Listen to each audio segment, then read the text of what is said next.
Hello friends, Naresh this side. तो friend, जैसा कि हमने अपनी लास्ट वीडियो में डिस्कस किया था कि अब जो हमारी अपकमिंग वीडियोस होंगी इसमें हम कई सारे टॉपिक्स डिस्कस करेंगे जो भी आपकी क्वेरीज है, लाइक क्या प्रिपरेशन टिप्स होनी चाहिए, रिसोर्सेज, स्ट्रेटजीज एक्सेट्रा। तो आज की इस वीडियो के थ्रू हम रिसोर्सेज डिस्कस करेंगे, लेकिन रिसोर्सेज डिस्कस करने से पहले हम डिस्कस करेंगे एग्जाम पैटर्न। देखिए, किसी भी एग्जाम को टारगेट करने से पहले आपको उसका एग्जाम पैटर्न जानना बहुत ज़रूरी है। ये सब आपके बिल्कुल टिप्स पर होने चाहिए कि उसमें कितने स्टेजेस में एग्ज़ाम होता है, कितने सब्जेक्ट्स आते हैं, और एग्ज़ाम की वेटेज कितनी है, और आपका कितने ड्यूरेशन का एग्ज़ाम होता है। तो फ्रेंड्स, सबसे पहले हम बात करते हैं एसएससी सीजीएल एग्ज़ाम के बारे में। देखिए, अगर आप एसएससी सीजीएल को ध्यान में रखते हुए अगर अपनी प्रिपरेशन कर रहे हैं तो ऐसा नहीं है कि सिर्फ और सिर्फ आप एसएससी सीजीएल में ही अच्छे से परफॉर्म कर पाएंगे। एसएससी सीजीएल की प्रिपरेशन के साथ साथ आप जो एसएससी एग्जाम बाकी एग्जाम्स कंडक्ट कराते हैं, जैसे कि सीएचएसएल हो गया, सीपीओ हो गया, इवन स्टेनो भी, आप उनमें भी काफ़ी अच्छे से परफॉर्म कर सकते हैं। जैसे कि आप देखिए, अगर आप देखेंगे ना तो एसएससी सीजीएल हो गया, सीएचएसएल या सीपीओ हो गया, इन सब का जो सिलेबस है पर एग्जाम पैटर्न मोर और लेस सिमिलर ही है। एसएससी सीएचएसएल और सीजीएल का तो प्रीलिम एग्जाम जो है दोनों का एग्जैक्टली सेम होता है। ऐसा नहीं है कि अगर सीजीएल जो है वो आपका ग्रेजुएशन लेवल बेस्ड एग्जाम है और आपका सीएचएसएल जो है वो 12th बेस्ड एग्जाम है, तो उनमें जो है क्वेश्चंस का लेवल जो है डिफरेंट होता है। ऐसा बिल्कुल नहीं है। अगर आप प्रीवियस ईयर्स उठाकर देखेंगे तो उसमें देखेंगे कि सीजीएल के जो क्वेश्चंस हैं प्रीवियस ईयर्स के, वो क्वेश्चंस जो हैं आपको सीएचएसएल एग्जाम में भी रिपीट हुए हैं। तो देखिए, हम सबसे पहले बात करते हैं सीजीएल के बारे में। सीजीएल का जो एग्जाम जो होता है वो 2 स्टेजेस में होता है, और आपका जो pre and mains, pre exams में जो है 4 सब्जेक्ट्स आते हैं, आपका reasoning, maths, GS and English. आपका एग्जाम जो होता है वो 200 मार्क्स का होता है, 100 क्वेश्चन आते हैं। एक क्वेश्चन जो होता है वो 2 नंबर का होता है, नेगेटिव मार्किंग 1/4 की, मीन्स 0.5 की नेगेटिव मार्किंग होती है। एग्जाम ड्यूरेशन 1 आवर्स की होती है। ये सेम चीज आपका सीजीएल और सीएचएसएल दोनों का एग्जाम बिल्कुल प्री का बिल्कुल सेम होता है। मेंस एग्जाम जो है दोनों का सब्जेक्ट्स बिल्कुल सेम है, बट जो वेटेज जो है सब्जेक्ट्स की वो थोड़ी सी चेंज हो जाती है। तो फ्रेंड्स, अगर हम एसएससी सीजीएल मेंस के एग्जाम के बारे में बात करते हैं तो यहाँ पर जो है 130 क्वेश्चन आते हैं। एक क्वेश्चन जो होता है वो 3 मार्क्स का होता है, और आपका एग्जाम हो जाता है 390 मार्क्स का। यही है जो आपका कट ऑफ डिसाइड करेगा। और एग्जाम जो है वो 3 सेक्शंस के अंदर डिवाइड होगा। आपका सेक्शन 1 इंक्लूड करेगा आपका रीजनिंग एंड मैथ्स। रीजनिंग के और मैथ्स के दोनों के 30 क्वेश्चंस आते हैं, and 3 marks for each question. तो आपका यहाँ पर रीजनिंग और मैथ्स दोनों की वेटेज हो जाती है 90 मार्क्स की। तो सेक्शन 1 हो जाता है आपको 180 मार्क्स का। फिर हम बात करते हैं सेक्शन 2 की। सेक्शन 2 में होगा आपका इंग्लिश एंड आपका जीएस। इंग्लिश जो है यहाँ पर आपका 45 क्वेश्चन होते हैं आपके इंग्लिश के, और आपका एक क्वेश्चन 3 नंबर का, तो आपका इंग्लिश कैरी करता है आपका 135 मार्क्स। एंड आपका जीएस जो होता है, जीएस में होते हैं आपके 25 क्वेश्चन, तो आपका एक क्वेश्चन 3 नंबर का, तो जीएस यहाँ पर आपका कवर करता है 75 मार्क्स। एंड सेक्शन 3 में होगा आपका कंप्यूटर। कंप्यूटर के होते हैं यहाँ पर 20 क्वेश्चन आपका, एक क्वेश्चन 3 नंबर का, तो आपका कंप्यूटर के जाते हैं 60 मार्क्स। लेकिन कंप्यूटर का सेक्शन 3 जो होता है ये क्वालिफाइंग इन नेचर है। तो फ्रेंड्स, अगर आप एसएससी सीजीएल का मेंस एग्जाम देखेंगे तो आप इसमें देखेंगे कि सबसे ज़्यादा जो वेटेज जो कैरी कर रहा है वो है आपका English. Means 135 marks out of 390, मतलब कि 1/3 से भी ज़्यादा जो है वो एसएससी सीजीएल मेंस में इंग्लिश कैरी कर रहा है। तो इसके ऊपर सबसे ज़्यादा हमें ध्यान दें। तो फ्रेंड्स, अब हम बात करते हैं सीपीओ के एग्जाम के बारे में। सीपीओ, देखिए, सीपीओ एग्जाम भी आपका ये ग्रेजुएशन लेवल का एग्जाम है, और इसमें भी 2 स्टेजेस में एग्जाम होता है। पहले आपका प्री है। प्री जो है यहाँ पर आपका जो आपके जो सब्जेक्ट्स हैं उनकी वेटेज बिल्कुल सेम है, 25% ही। बट यहाँ पर जो एक क्वेश्चन होता है वो 1 नंबर का होता है, मतलब आपका 200 क्वेश्चन होंगे 200 नंबर की। जो एग्जाम ड्यूरेशन है वो भी 2 आवर्स की है। Reasoning, maths, English and GS, आपका वही 4 सब्जेक्ट हैं जो आपका सीजीएल एंड सीएचएसएल में आते हैं। फिर हम बात करते हैं प्री के एग्जाम के बाद। प्री अगर आपका क्वालिफाई होता है तो फिर आप आते हैं, आपका होता है फिजिकल। फिजिकल के बाद आपका होता है मेंस एग्जाम। मेंस एग्जाम में यहाँ पर सिर्फ और सिर्फ इंग्लिश आती है 200 मार्क्स की, और एक क्वेश्चन जो होता है वो 1 नंबर का होता है। एग्जाम ड्यूरेशन होती है 2 आवर्स की। यहाँ पर कोई भी एग्जाम जो है वो क्वालिफाइंग इन नेचर में नहीं है एक्सेप्ट फिजिकल। मतलब आपका जो है जो फाइनल मेरिट जो होगी वो डिसाइड करेगा आपका प्री एंड मेंस दोनों को मिलाकर। ओके फ्रेंड्स, तो ये था हमारा एग्जाम पैटर्न। अब हम बात करते हैं रिसोर्सेज की।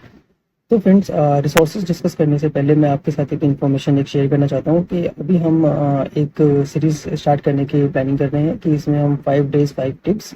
तो आपको उसमें क्या एग्जाम में करना चाहिए, जैसे कि अब आप देखेंगे तो सीजीएल का एग्जाम जो है वो अब सितंबर अक्टूबर में होने वाला है। तो मतलब क्या इतने कम टाइम में हमें क्या करना चाहिए, क्या नहीं करना चाहिए, इस तरीके से हम एक सीरीज स्टार्ट कर रहे हैं 5 days 5 tips। अगर आप इंटरेस्टेड हैं तो आप कमेंट सेक्शन में हमें लिखकर बता सकते हैं। एंड देखिए, रिसोर्सेज डिस्कस करने से पहले मैं एक छोटा सा डिस्क्लेमर देना चाहता हूँ कि ये जो रिसोर्सेज है ना, ये मेरे सारे के सारे पर्सनली यूटिलाइज किए हैं मैंने, ये किसी भी तरीके की कोई एडवर्टीजमेंट नहीं है। तो हम रिसोर्सेज स्टार्ट करते हैं सबसे पहले इंग्लिश से। देखिए, इंग्लिश को है हम 3 पार्ट में डिवाइड करेंगे, वोकैब्स, ग्रामर और आपका रीडिंग कॉम्प्रिहेंशन। देखिए, अगर मैं बात करता हूँ वोकैब्स की, तो वोकैब्स के लिए जो मैंने बुक प्रेफर की थी वो थी क्रिस्टोफर सर की BMW बुक। इसमें मतलब काफ़ी अच्छे तरीके से आपका सारा पार्ट कवर किया हुआ है वोकैब्स का। जैसे कि आप देखेंगे one word substitution, antonym, सिनोनियम, idem phrases, सब कुछ इसमें अच्छे से कवर किया हुआ है। और ग्रामर के लिए आप सिर्फ एक ही बुक रेफर कर सकते हैं, केडी कैंपस की वॉल्यूम 1 बुक काफ़ी अच्छी बुक है। इसमें स्टार्टिंग के 15-16 चैप्टर जो है उसमें पूरे ग्रामर को अच्छे से कंपाइल किया हुआ है। और इसके बाद ये दोनों चीज़ करने के बाद आप इन दोनों चीज जो वोकैब्स की और ग्रामर की प्रैक्टिस के लिए आप रेफर कर सकते हैं। जैसे कि मैंने किया था वो किरण पब्लिकेशन की चैप्टर वाइज बुक आती है प्रीवियस ईयर्स की, आप वहाँ से इसमें से क्वेश्चन प्रैक्टिस कर सकते हैं। एंड रीडिंग कॉम्प्रिहेंशन के लिए, देखिए रीडिंग कॉम्प्रिहेंशन के लिए मैं आपको सजेस्ट करूंगा कि जो एसएससी का जो रीडिंग कॉम्प्रिहेंशन आता है वो इतना डिफिकल्ट नहीं होता। तो क्वेश्चन का जो आंसर होता है वो बिटवीन द लाइंस ही होता है, वो क्वेश्चन पढ़ने पर पता चल जाता है। जैसे आप उसका पैराग्राफ पढ़ेंगे तो आपको वहीं पर इजीली उसका आंसर मिल जाएगा। तो इसके लिए हमें अलग से करने के लिए अलग से कुछ प्रैक्टिस करने की भी ज़रूरत नहीं है। जब आप मॉक टेस्ट अटेम्प्ट करेंगे तो इसकी प्रैक्टिस वहाँ से भी की जा सकती है। तो फ्रेंड्स, अब हम बात करते हैं आपका मैथ्स के बारे में। देखिए, अब मैथ्स में ऐसा है कि अगर आपने कोचिंग ली हुई है तो आपके पास ऑलरेडी नोट्स होंगे, बस आपको अपने जो बार बार प्रैक्टिस करके अपने जो टॉपिक्स हैं उनको इम्प्रूव करना होगा। अगर आप बिगिनर हैं, आपने इससे पहले जो है मैथ्स की प्रिपरेशन आपने नहीं की हुई है, तो मैं आपको ये सजेस्ट करूंगा कि आप जो है जो भी मैथ्स के टॉपिक्स हैं, जैसे कि आपका टाइम एंड वर्क है, पाइपिंग सिस्टम, जितने भी आपके चैप्टर्स हैं, आप इन पर्टिकुलर चैप्टर्स को आप यूट्यूब पर टाइप कीजिए। बहुत सारे टीचर्स हैं इन मैथ्स के जिन्होंने उसको काफ़ी अच्छे से डिटेल में चैप्टर्स की प्रैक्टिस करवाई हुई है। अब वहाँ से सबसे पहले क्वेश्चन लर्न कीजिए, कॉन्सेप्ट लर्न कीजिए, फिर उसके बाद आप जैसे कि मैंने रेफर की थी किन पब्लिकेशन की जाती है previous year book chapter wise, तो आप इससे जो है यहाँ पर अपने जो प्रीवियस ईयर की प्रैक्टिस कर सकते हैं। और देखिए, हमें जो सबसे ज़्यादा एम्फेसाइज करना है वो हमें प्रीवियस ईयर पर ही करना है, क्योंकि एसएससी का अभी तक यही पैटर्न चला हुआ आ रहा है कि ये जो है बस प्रीवियस ईयर ही रिपीट होते हैं। पर ऐसा हो सकता है कि आपका डिजिट चेंज हो जाए या फिर आपका क्वेश्चन की लैंग्वेज चेंज हो जाए, बट अल्टीमेटली जो है वो प्रीवियस ईयर क्वेश्चन ही रिपीट होते हैं। जो भी अभी तक पैटर्न चला हुआ आ रहा है वो यही है। फिर हम बात करते हैं अपना रीजनिंग के बारे में। तो देखिए, रीजनिंग में अभी आपको कुछ करने की जरूरत नहीं है, क्योंकि अगर आप फ्रेश बैठ कर भी आप मॉक टेस्ट अटेम्प्ट करेंगे तो अभी आपके जो है 25 में से आपके अराउंड 15 क्वेश्चन अभी भी ठीक हो सकते हैं। तो इसकी प्रैक्टिस जो है, बस ये इसमें जो है हमें मार्क्स इंप्रूव करने हैं और प्रैक्टिस करनी है ज़्यादा से ज़्यादा, ताकि हम कम से कम टाइम में ज़्यादा से ज़्यादा क्वेश्चन सॉल्व कर पाएँ। तो इसकी प्रैक्टिस जो है वो आपका मॉक टेस्ट के टाइम पर इजीली हो जाएगी। अगर उस टाइम पर भी आपको अगर इसमें किसी पर्टिकुलर क्वेश्चन में कोई प्रॉब्लम फेस करने को मिलती है तो आप उसको उस टॉपिक को आप गूगल पे यूट्यूब पे सर्च करेंगे और आपको वो जो कॉन्सेप्ट है आप उसको लर्न करने के बाद फिर हम उसको प्रैक्टिस करते चलेंगे मॉक टेस्ट के थ्रू, और वो वाला पार्ट आपका इम्प्रूव हो जाएगा। तो रीजनिंग के लिए कोई रिसोर्सेज नहीं है, सिर्फ यूट्यूब हमारी हेल्प करेगा और मॉक टेस्ट। और अगर हम बात करें जीएस के बारे में, देखिए जीएस सेक्शन जो है इस पूरी प्रिपरेशन का सबसे ज़्यादा अनरिलायबल सेक्शन है। मीन्स इसमें आप श्योर नहीं हो सकते बिल्कुल भी कि मतलब जो आपने पढ़ा है वही पेपर में आएगा। तो इसके लिए हम क्या करेंगे, इसमें हमारी अप्रोच ये रहेगी कि हमें इसमें कम से कम इनपुट देकर मैक्सिमम आउटपुट लेने का ट्राई करना है। तो देखिए, अब हम इसके लिए क्या करेंगे, अब जैसे कि आपके सब्जेक्ट हो गए आपके हिस्ट्री, पॉलिटी, ज्योग्राफी, सब सब्जेक्ट्स हो गए आपके। जैसे कि हिस्ट्री को जो है 3 पार्ट्स के अंदर डिवाइड किया हुआ है, एंशियंट, मेडिवल एंड मॉडर्न। तो हम हमारी अप्रोच क्या रहेगी, हम जैसे कि एंशियंट हिस्ट्री फॉर एसएससी ऐसे करके यूट्यूब पे सर्च करेंगे, और वहाँ से जो है काफ़ी सारे टीचर्स हैं जिन्होंने इसको 5 to 6 आवर्स में कंपाइल वीडियो बनाकर अपलोड की हुई है यूट्यूब पर। अब वहाँ से उनको जो भी आपको टीचर्स अच्छे लगते हैं, आप सबसे पहले वीडियोस देखिए जो भी आपको समझ में आती है, जिसकी आपको अप्रोच अच्छी लग रही है या आपको पढ़ाने का कॉन्सेप्ट बहुत अच्छा लग रहा है, आपको लग रहा है कि मतलब वीडियोस देखती है आपको जो है चीज़ें आपको मेमोराइज होने में हेल्प हो रही है, तो आप वो वाली वीडियोस देखिए और उनके नोट्स बनाइए। इसी तरीके से आपको सारे सब्जेक्ट्स जो हैं वो जीएस के वो कवर करने होंगे। एंड करंट अफेयर्स के लिए देखिए, करंट अफेयर्स के लिए अगर आप डेली करंट अफेयर्स देख के उन्हें लिख कर याद कर सकते हैं तो वेल एंड गुड। बट इसमें एक प्रॉब्लम ये है कि आपके पास लास्ट में जब आपका एग्जाम पास होगा उस टाइम पर आपके पास बहुत ज़्यादा कंपाइल मटेरियल हो जाएगा, जिसको रिवाइज करना थोड़ा डिफिकल्ट टास्क है। तो मैं आपको ये सजेस्ट करूंगा कि आप इसके लिए करंट अफेयर्स के लिए जो है वो मंथली वीडियोस देख सकते हैं।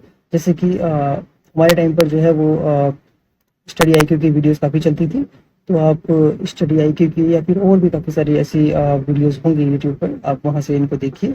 और बस मैं ये सजेस्ट करूंगा कि आप जो है मंथली वीडियोस देखिए, और मंथली वीडियोस देख के उससे आपको लगता है अगर नोट्स बनाने हैं तब नोट्स बनाइए, अगर जो नोट्स बनाने की ज़रूरत नहीं है तो आप वहाँ से आपका ये वाला पार्ट करंट अफेयर्स पर कवर हो सकता है। क्योंकि देखिए अब आपके पास 5 महीने बचे हैं आपका सीजीएल एग्जाम में, तो अगर आप 5 महीने की वीडियो आपकी अगर 2 या 3 घंटे की भी वीडियो हुई, तो आप 1 महीने की वीडियो अगर 1 महीने में 10 बार भी देख लेते हैं तो आपको, मुझे नहीं लगता फिर मतलब आपको उसमें उस टाइप के क्वेश्चंस में कोई प्रॉब्लम आनी चाहिए। तो इसी तरीके से यहाँ से आपका जीएस भी कवर हो जाएगा। तो ठीक है फ्रेंड्स, आज के लिए इतना ही। अगर आपको वीडियो पसंद आई हो तो do like share and subscribe है।